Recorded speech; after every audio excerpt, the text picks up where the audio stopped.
tí ó gba ẹnu tán téèyàn wo àwọn ìṣesí ẹ̀ tó bu àyà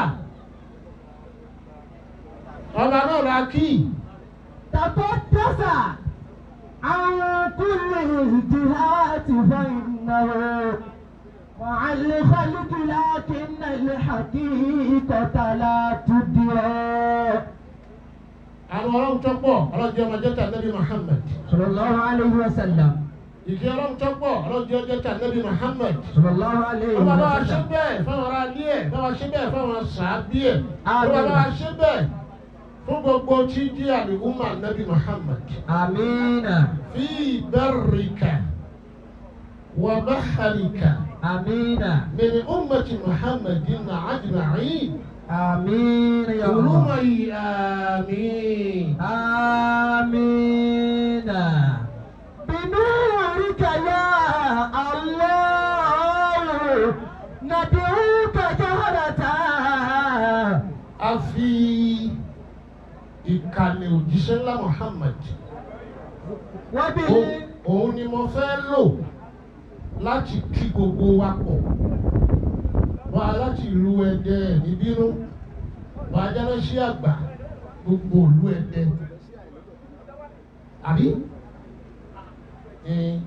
mo fẹ́ fi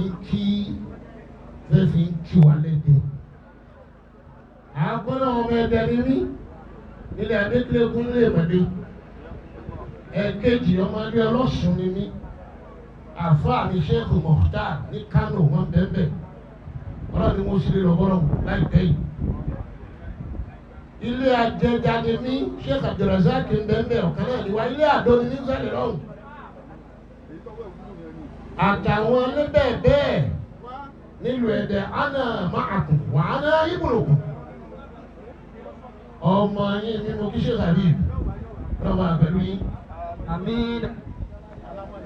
لأجل الوقت الممل عن القلة وقيل إن الوعظ وعظان اليوم وقيل إن الوعظ وعظان اليوم إن التذكرة تذكران اليوم أبي لي أحدهما الرجل آخر لشيء آخر واحد ẹ má bínú ọba aláti ìlú Ẹdẹ ni mo fi kí papọ̀ mo fi kí yẹn lákùn mo kí bàbá wa ẹ̀kẹfà imam àbí ọlọ́ba wa pẹ̀lú yín آمين. la ilaha illallah آمين.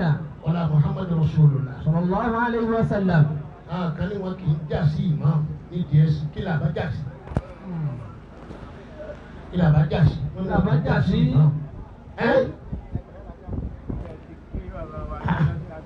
èmi kẹ́yìn tí ọba jọra wọn hunaka ahadithu asabita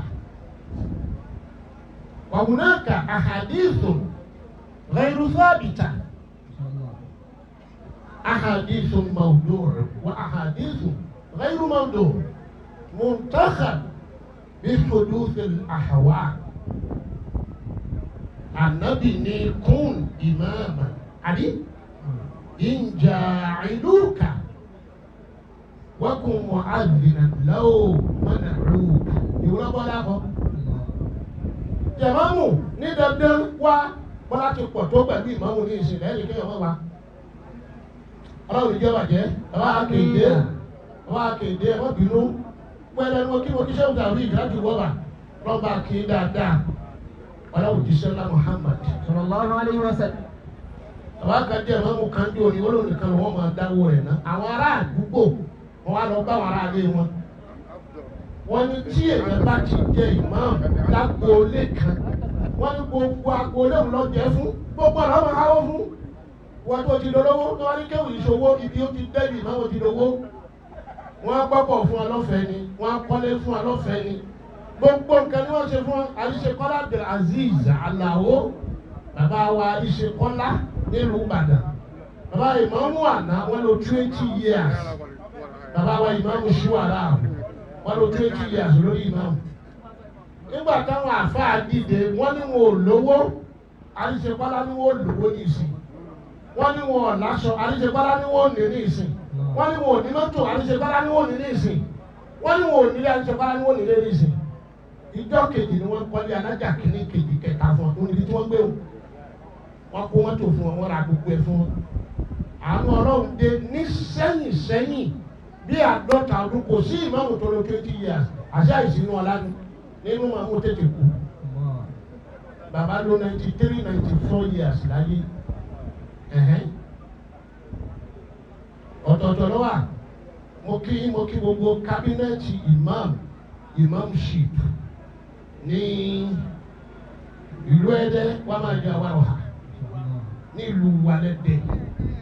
Ó ti nínú àwọn jẹ àwàrọ̀hà torí nǹkan méjì ẹ̀ńdẹ̀lẹ́dẹ̀ ìṣòwò. Àkọ́kọ́ ẹni kí ọ̀dọ́ ìfàmìdùyò ẹ̀ màlejò gbà.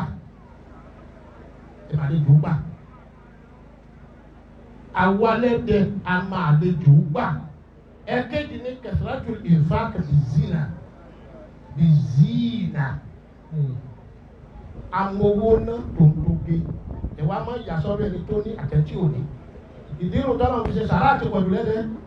Wọ́n wá àkànmọ́ nínú ìlú kẹ̀kẹ́ ìwà yìí táàbà bá lò ní tọ́pa 1000 tó bá dẹ́dẹ̀ yóò pa 20,000. Torí wọ́n ti ẹ̀fọ́ gẹ̀ẹ́ àárẹ̀ tí ó fògì náà tí ó ti àbí ọ̀rọ̀ ìkẹ̀lẹ́ kan tó sòpá. Bẹ́ẹ̀ wà fògì náà ṣe bí fún wa ní ibà kó lọ ní méjì tó wà lẹ́dẹ̀ lọ sàrà pọ̀. Ó yà kó ṣe tó gé, kó ṣe takọ. Ó di òsì ju àtẹ́lẹwọ́ lọ báyìí lọ.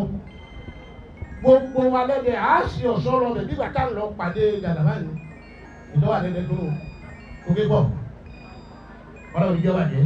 Amina. Ọlọ́run àti tóbi àrùkọ àrùn. Amina. Ẹ wo Alhaji Abdullahi lọ́ọ̀kan. Sheikh Abdullahi ìlú Yahud Ibn Ibrahim àbí Ibn Dawud al-Imam Adékìlẹ́kùn. Ọlọ́run ìjọba jẹ́. Mo fi kí àwọn tó wà níbí. Mo fi kí àwọn tó wà níbí àwọn ìyá wa. Mo fi kí gbogbo àwọn tó wà ní ẹgbẹ́ yín bẹ̀rù náà. Ọlọ́run ṣàlékún àlùbáríkà fún yín. Amina. Mo kí Ṣéhù Àríbídésì. Ọlọ́run bá wà pẹ̀lú yín. Amina. Wọ́n fi bàbá aṣọ́rẹ́ wà. Mo fi kí ẹ̀yin ṣùyóò. Tẹ́ ẹ nílé Ọlọ́run. عن المصطفى لا تسأل فبصر أئمة به نال ما نالوا به صاب ما صابوا. عن المصطفى لا تسأل وابصر أئمة. عن المصطفى لا تسأل وبصر أئمة. Bọ́ọ̀lù ànábì rí bọ́ọ̀lù jíṣẹ́lá Muhammad. Sallallahu alayhi wa sallam. Olúwa láwù kan tó nara já fún Sheikh Dr. Abdul Wahab Abdul Karim Bani Afanta. Olúwa láwù kan tó nara já ọlọ́mọsàbà fi kẹ́wọ́n láti kíá. Ọ̀rẹ́ wọn táwọn náà lọ Sheikh Abdul Karim ìyá dúdú Òṣogbo. Olúwa láwù kan náà tó nara já ọlọ́ba ṣe bẹ́ẹ̀ fáwọn náà bá kẹ́wọ́n láti kíá. بنورك يا الله ندعوك جهرة وبالمصطفى منجي الأسير مع العاني. أنوار محمد صلى الله عليه وسلم. صلى الله عليه وسلم. ìmọ́lẹ̀ òjíṣẹ́lá Muhammad. صلى الله عليه وسلم. Mo fi Sayyidatu Khadija ìyàwó ànábì mo fi kí gbogbo ẹ̀yin ìyá wa nínú ilé lirrijali nasibun mimma iktasabu wa linnisa'i nasibun mimma iktasabna. Ọkùnrin lè ṣiṣẹ́ agbolé wọn ní dá padà lónìí náà bá fa tẹ̀síwá àwọn olówọlé akànlẹ̀kùn agbolé fa'azwaju rasul zawjatu rasul kulluhunna ummahatil mu'minin wal mu'minati jam'an. Gbogbo ìyàwó ànábì wòlíì ni wọ́n. Gbogbo ìyàwó ànábì wòlíì tó dájú àwòrìyáwò ni wọ́n. Gbogbo ìyàwó ànábì wòlíì ni wọ́n. Gbogbo ibi tí ń bẹ láyé tó wá fẹ́ jíṣẹ́ wìláyà ń bẹ lára ẹ̀. Bóbi bá ti lóyún sínú ó ti di wòlíì. Torí tí ń bẹnu ẹ̀ kò mọ́. Bóbi bá ń ṣe é là. Àkókò ìgbà tí ń ṣe é là yẹn. Hiya waliyyatun kamilatun law matat hina'idhin dakhalat jannata rabbiha. حديث صحيح بإسناد صحيح. Oríṣi ṣe é làlọ́ á kú. Tọ́ba kú ó kú ọmọ àlìjẹ́nà ni àlìjẹ́nà ni ọwọ́. Law annaha ata'at amra zawjiha. Tọ́ba tẹ̀lé àṣẹ ọkọ ẹ̀. Ó yà ayyuma imra'atin matat fi 'iddatiha matat waliyyatan dakhalat jannata rabbiha. Orí yòówù. Arókè òbí lọ oyèwò tí bá ń ṣe òpó lọ́wọ́ ọwọ́ akú ìmọ̀ iddatul wafat àmì iddatul talaq. Máa lọlé òyìnbíwà tó ọkọ sọ bẹ́ẹ̀ fún kọ́lọ́ lóṣù mẹ́ta kó o gbé lọ nulẹ̀ kọ́lọ́ sí correction center nílé bàbá ìpadà yàtọ̀ sí wọn correction center bẹ́ẹ̀ bẹ́ẹ̀ wọ́n ní ìsìn ilé bàbá rẹ̀ ní kó ti rí correct ìwà tí ò ní. Ọkọ ẹ̀ wá fún ní sanction kọ́lọ̀ lóṣù mẹ́ta kọ́lọ̀ gbẹ́kọ̀ wá. Ọwọ́ akúngbà náà hiya waliyyatun àlìjẹ́nà ni ọwọ́ tọ́lá ṣe ọlọ́run tẹ̀lé. Bẹ́ẹ̀ lóbìnrin tó kú lákòókò ìgbà tí ń ṣokó lọ́wọ́ gbogbo ọkọ ẹ̀. Matat waliyyatan dakhalat hiya jannata rabbiha awa aljanna. Orin ká kìí sọlẹ̀ wọ́n ta kó laha hajatu haqiqatu laha hajatun haqiqatun ala waladiha wa ala zawjiha wa akhazat min jaybi zawjiha ma takfiha ma ما تكتفيها بحاجتها. Ọwọ́ amúdíyè lórí dúkìá ọkọ rẹ̀ pé ọ̀rọ̀ gbé tani àpótí ẹ̀ ló láì sí ìmọ̀ sí ọgbẹ́ bẹ́ẹ̀ kì í ṣọlẹ̀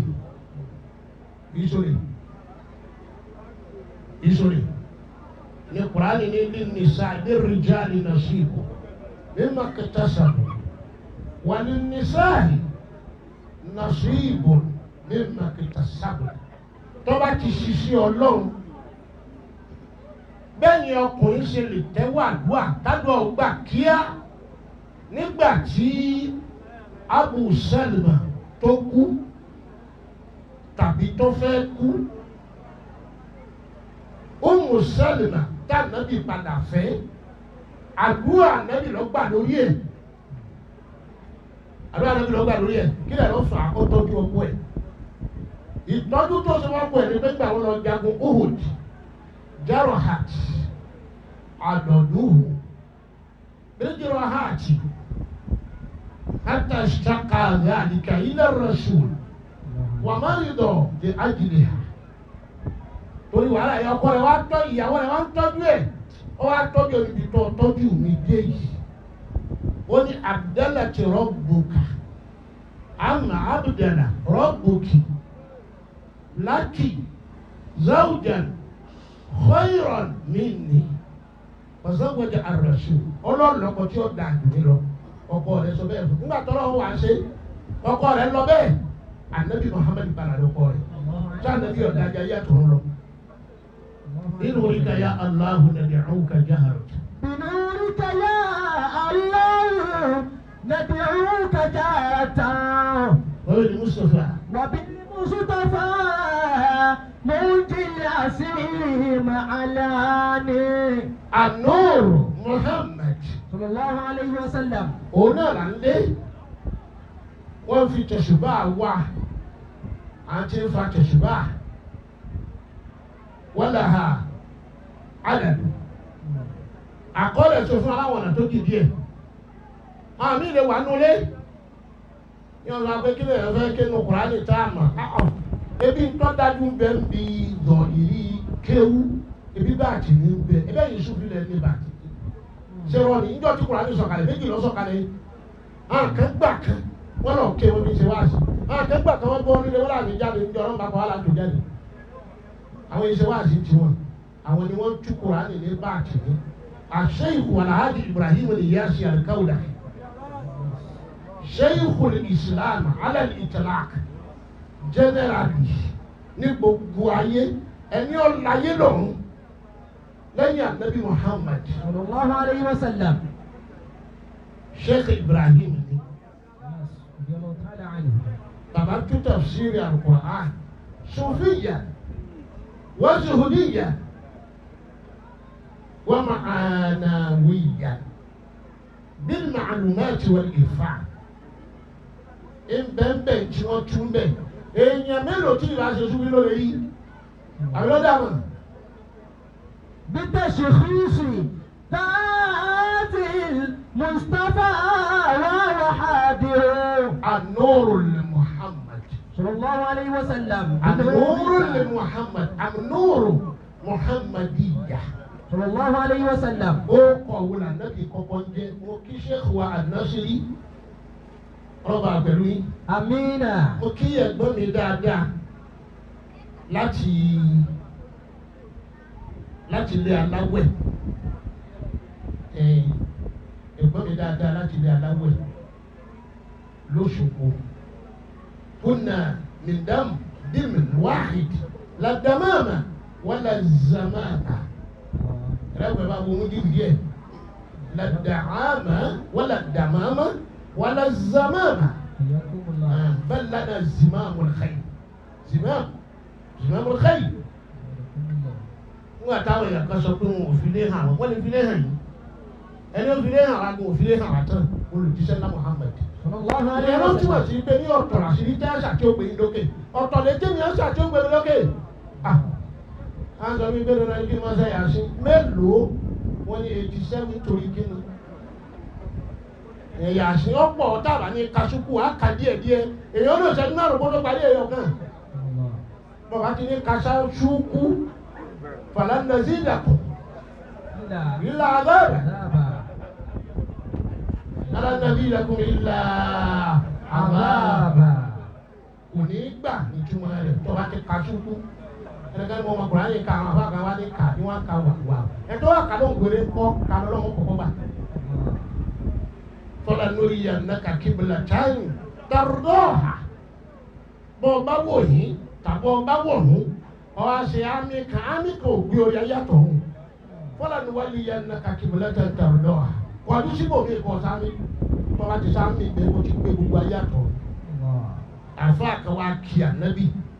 الله عليه وسلم. وني رشاد البرايا كلهم بعد رشده وني وسعد جميع الخلق ترا ببعد سعده.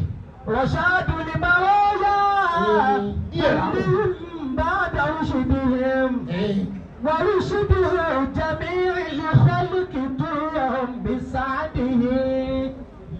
لا نبي وامفوا sábà bẹ́ẹ̀ bẹ́ẹ̀ nù khasā'iṣu nabawi khasā'iṣu nabawi níta nàbí níta ní nípa nàbí òkèrò lẹ́yìn èèyàn títí tó fi parí ayé fún Abubakar nàbí sọ pé Abubakar la Umar la Aliyu minni wa ana minhu àbí man sabba Aliyan sabbani wa man sabbani sabba Aliyan tẹ́lá ti bú sẹ́yìn náà yẹ ti bú mi tẹ́ bá ti bú èmi ànábì ẹ ti bú àlì nùlẹ̀ àná òmí ní wàhánà mẹ́nà wàhánà báàbò lẹ́yìn wàhání yòn ìfàwọ̀ wàhánà mẹ́dínà tó lẹ́yìn wàhání yòn báàbò hà àbí ànábì wà ní àná kàhàtẹ́yìn fìlìjẹ́nà àná wàmàn wàhádì ìbàkì ànábì lé mi àtẹnìkan báyìí láàyè lọ́wọ́ àlìjẹ́nà ànábì wà lé mi àti tani tẹ́ ẹ̀ mọ̀ èmi àti ìyàwó mi kọ́ èmi àti ọmọ mi kọ́ èmi àti àbúwákà mi síbẹ̀síbẹ̀ ọjọ́ mẹ́ẹ̀ẹ́dógún tá ànábì òfin kírun fáwọn èèyàn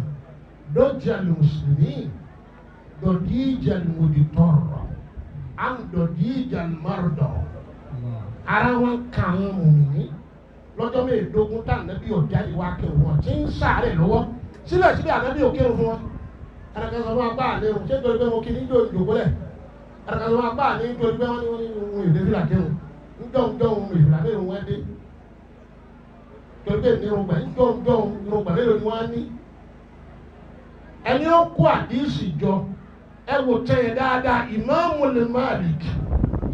Malik la yufta wa Malikun fil Madina ìjọ wọn bí ìmáàmù Malik àmì kan sọ níta rẹ̀ àmì tó sọ níta rẹ̀ ni wọ́n kọ́ hujjatullahi fil ard bí àmì ọ̀hún bí ṣe máa ń sọ lára kó wà ọ̀kan wà lẹ́kẹ̀ẹ́ mi ní àyè wọ́n pè lámì ọ̀hún mùsọ̀ ni wọ́n pè yí máa ń jóná ibi ọlọ́run parí àṣeyàn sínú kọ̀nsẹ́dà tí ò ní lára ibi ó bá wà lára èèyàn mi ní.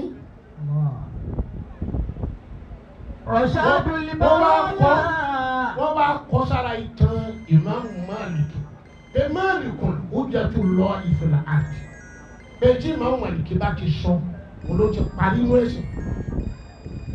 síbẹ̀síbẹ̀ rọ́wà ìmáàmù Malik ahadith bí a ṣe tààtì wàrà rajulun fil Madina amlas aklas la sha'ru fi ra'si mọ́mọ́ àdìkí wá kiri káàkiri ó kó àdìsí jọ wọ́n kó àdìsí jọ òní wọ́n àtàwọn ìmáàmù Malik lẹ́yìn Al-Qur'an wọ́n àtà ìmáàmù Malik lọ́kọ̀tà àbídájọ́ ẹ̀sìn wọ́n á kójọ wọ́n á padà lọ kan ọkùnrin kan láhoro kan níbi ẹgbẹ́ kan níbi ẹ̀yìn yàrá ojúra nàná Aisha wọ́n á yí bàbá yẹn tó ti gbó kò ní olórí kò ní ọgbà ti wá gbé díẹ̀ pẹ̀lẹ́sìn Ọlọ́run bàbá yẹn wá sọ ẹgbẹ̀rún àdìsí fún ìmáàmù Malik ni wọ́n kọ́lẹ̀ bàbá yẹn wá sọ ìpè ní nahanu qawmun intaharna ba'dun nas onírúwà yìí oníjọ̀kan irúwà ní ìtúpọ̀ ló kàn ẹ́ lẹ́ẹ̀kanlẹ̀ wọ́n máa rí náà wá wọ́n irúwà ní ìkan oní tó sì pọ̀ ní ìjábọ̀ ní ìbẹ̀ lára wa ìmáàmù Malik parí àdìsí lọ́dọ̀ ó ní Rashadul Baraya. Rashadul Baraya. àwọn kan ànábì bá dọ̀rù ṣìbìhìm. ọ̀fà tẹ̀sùbá kí ló fà àwọn ọ̀rọ̀ kọ́rọ̀ tí ò ní túmọ̀ ọ̀rọ̀ tí ò sínú ẹ̀sìn ọ̀rọ̀ tí ò sínú ẹ̀sìn náà ọlọ́wọ́ ti torí gbá àwọn afẹ́tì bẹ́ẹ̀ tó kójú wa nù náà ọlọ́wọ́ wà ní sẹ́mọ́ ṣèkàrà ó ní Kánò ní kọ̀pẹ́ kó jìnnà nígbà tí ó dì tẹ́tì wìláyà ẹni tí ó fún ní gómìnà tẹ̀sùbá ló ké súrátù Muzammilu sí ó jù kí ní ókè tẹ̀sùbá wálẹ̀ ó tún jù ókè tẹ̀sùbá wálẹ̀ ó wá jù ókè ní kẹta tẹ̀sùbá wá dúró lókè kò wálẹ̀ mọ́ ó lọ débi ipò gómìnà yìí ó ní ṣùgbọ́n kó tó lélẹ̀ ó dààmú ìdààmú àkọ́kọ́ ó ṣe lulẹ̀ olóde bẹ́ẹ̀ oní ní tẹ̀síwá kejì dọ́dọ́ ẹ̀ẹ́kẹ́ta kò lulẹ̀ mọ́ ṣèkàrà ó di gómìnà Kánò tẹ̀síwá wọn ju òkè. Rashadul Baraya kullihim ba'da rushidihim. àkàrí kí ló ṣe dáhùn fílà kí lóò ànábì kọ́kọ́ sí innahu Ahmad la Muhammad bi awwal ismi fadunyana nuqalu lahu Muhammad wa ukhra tahta al-arsh ismuhu Ahmad wọ́n lànà bí ké nǹkan kí ló fẹ́ ké ó ti ké lọ́hùn kí ní ètò ìmọ̀ àwọn kí ni ìtumọ̀ Ahmad ẹni ó ké nǹkan jù tí ọ̀sẹ̀ ni ọmọ ké jù kí ni ìtumọ̀ Ahmad ẹni ó fa tẹ̀síwá jù tí ọ̀sẹ̀ ni ọmọ fa tó kí ni ìtumọ̀ Ahmad ẹni ó yọrọ bí àdùn ìtumọ̀ Ahmad ana Ahmad èmi màá mọ ènìyàn oníkọ̀ wáyé kò lè kéwú ana Ahmad mọ̀tàfídì المفرد على الإطلاق أنا أحمدك واسم محمد أحمد أولا واسمه إذا وإليه يقرأ ìgbà yẹn máa kéèké ní sá ìgbà yẹn máa kàǹkan ní sá nígbà tó wá dáyé wọ́n wá sọ di Muhammad wọ́n gbé ní Muhammad ìgbà Muhammad yẹn tì láwà ní ìrìázà lànàbí wá sí láyé ìrìázà ó ní Rashadul Baraya. كلهم بعد رشدهم. ànábì lọ́jọ́ Rashadu lọ́wọ́ ìrìṣàdáàtì yẹni Ọlọ́run wá fún bẹ́ẹ̀ yẹn nìkan lànàbí Ibrahim wọ́n àtàlẹ́ àtẹ́yìn Ibrahim rushdahu nígbà wọn béèrè lọ́wọ́ ànábì Muhammad sallallahu alayhi wa sallam. wọ́n ní mọ̀ṣítàbà ahadun minna abawayhi rukiya rasul bí waladi zina ìyẹn zanin wọ́n gba ànábì ní ọmọ àlè àwọn kèfèrí Mẹ́kà àwọn àbá òhùn abunahu Quraysh àwọn ìdílé Quraysh al-Makki wọ́n ní ìnáwó zanin ìnáwó ibùnú zina wọ́n lọ máa dìde wọ́n ní mọ̀ṣútàbà ahadan minna abawayhi wọ́n lọ ànábì ọ̀jọ̀ ẹ̀rẹ̀ kankan náà àwọn òbí méjèèjì ànábì ní ana shibuhu Ibrahim jẹ́ àwọn ojú àkàtà tí wọ́n pè ní kìtàbù sàádà ti dàrọ́ yìí ní ìfẹ́ dákọ̀ tíra ìwé kàtíra ọ̀hún bàbá wa An-Nasiri bá a gbà kìtàbù sàádà ti àdàrọ́ yìí ìdí díẹ̀ tó tóbi díẹ̀ ànábì wa ní ana shibu jẹ́ẹ̀dì Ibrahim ànábì ní tẹ́ ẹ bá kò ní bí mo ṣe rí lànábì Ibrahim rí lápọ̀ mo ṣe rí ní àwọn Ibrahim tí pò yí ayé Ibrahim jìnkò ni wọ́n jẹ́ ẹ bá má sí ní Sheikh Ibrahim al-Kaulahi Ibrahim jìnkò ni wọ́n. nínú ọkọ̀ gba àwọn ànábì ọ̀rọ̀ ó kọ́ tá a lè pààrà lẹ́ẹ̀mejì tá a ké tá a sì wí ẹ pé Ibrahim ní Barham ẹ kọ̀rẹ́tì ẹ pè ní Ibrahim ẹ kọ̀rẹ́tì ẹ pè ní Barham ẹ kọ̀rẹ́tì ẹ pè ní Barhum ẹ kọ̀rẹ́tì ọ̀nà méje ni wọ́n gbà ké ọkọ̀ Ibrahim ànábì ní ànábì Ibrahim ní mọ́jọ́ lílà intakhabutu salati alaykum bisalati ibrahimiyya wọ́n ní àsàlátì tó fẹ́ tẹ́ ẹ máa ṣe ẹ máa fi bá bára mi lókè ẹ máa fi tọrọ àlùbáríkà fún mi ìtàkà fi máa owó òkú mọ́ ní abẹ́ tọrọ àlùbáríkà bí lánàá bí gòkèrò àbí baba ayélujára àbí ọwọ́ àgbàdo kẹrẹ kan kò kí àbí ọwọ́ àgbàdo kẹrẹ kan ó kí kẹrẹ kan wà lọ́mọ́ra wọn kẹrẹ kan àlùbáríkà ní agolorọ́ọ̀bù ọwọ́ àbẹ àlùbáríkà ní ìṣẹ̀lẹ̀ kókó ọwọ́ àbẹ àlùbáríkà kókó tẹ́ ẹ ṣe káàbọ̀ ṣe rí nù àlùbáríkà alágbádá wà bẹ oníkókó wà bẹ àlùbáríkà tí ò ní fìlà ń bẹ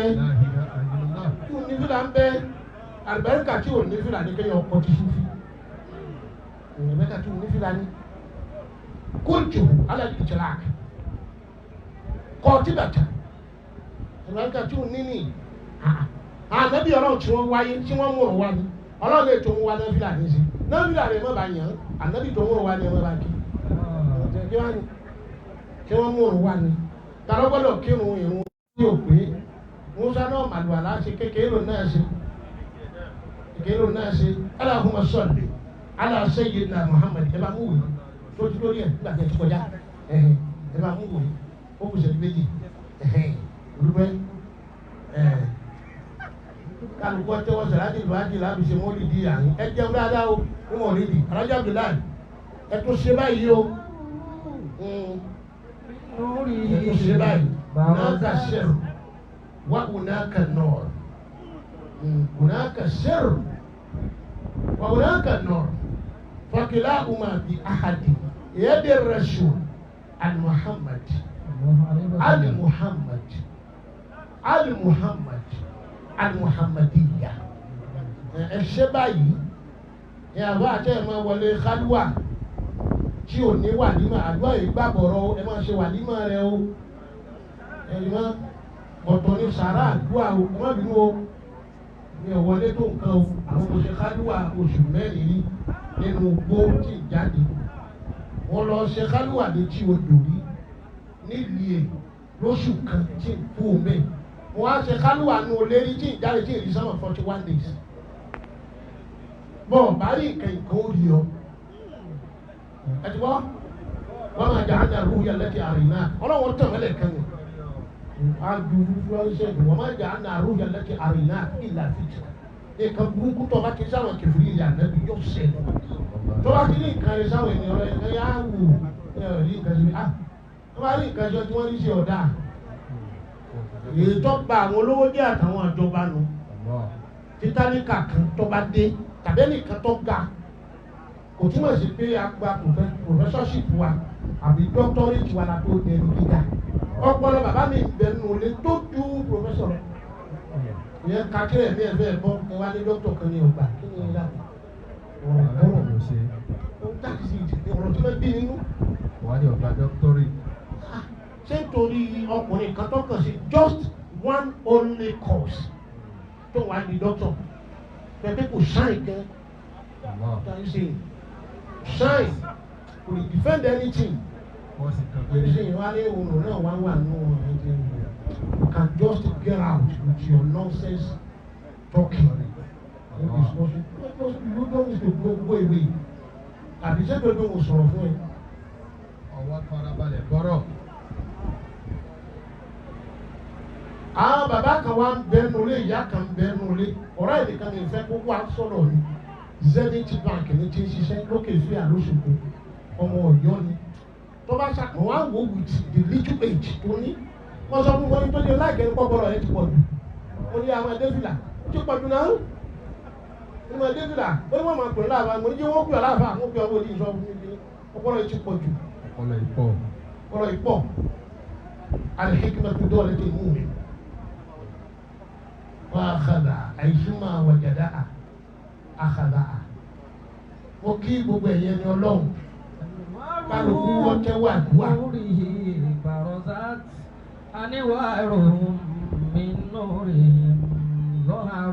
ní àbá ti wá lálà tó bá rí wòlíì ọlọ́run wòlíì lórí tó bá ti lálà tó bá rà nàbí ọlọ́run ànábì ọlọ́run lórí tó bá ti lálà tó rà nàbí Muhammad ànábì lórí lànàbì sọ pé àrùbọ̀yà àsọ̀ọ̀dà ẹ tí wọ́n bẹ̀rẹ̀ kẹ́lọ́ wò ṣe fún mo ní bàbá ti fa tẹ̀síwá tó ti jẹ ọ̀kan tó sáámi tó ti jẹ ọ̀kan ó ti di wòlíì ọlọ́run á ní ẹyọ kan wà ní Kùránì ámì kan ó sì wà ní Suratul Fatiha àbí àṣìlẹ̀ kàkún ayà méje rẹ̀ kò sínú Kùránì ní ìmọ̀ wọ́n ní ẹ̀sìn ámì mẹ́ta lóde kí àdúrà yóò lè bàbà wọ́n ní o ti kú òun ti di súfì tí ìmọ̀mú àdúgbò ní bá ṣe wọ́n bá ṣàdúrà kan tó ṣe ámì náà tó mú sàrà wà súfì ni ọ ẹni pọ̀ pẹ̀tẹ́sọ́lẹ̀ ní òṣèlú bàndírì ní. اللهم وسلم وبارك على النبي محمد الأمي الأبطهي القرشي المكي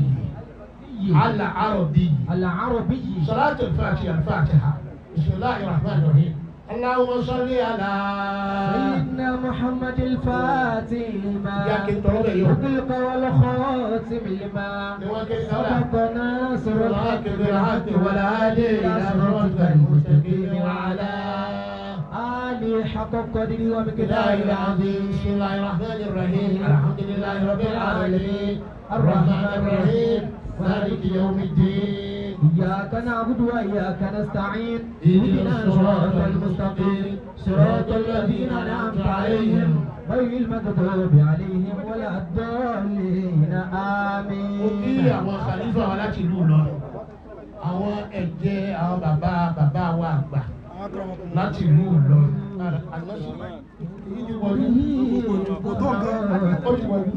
وروح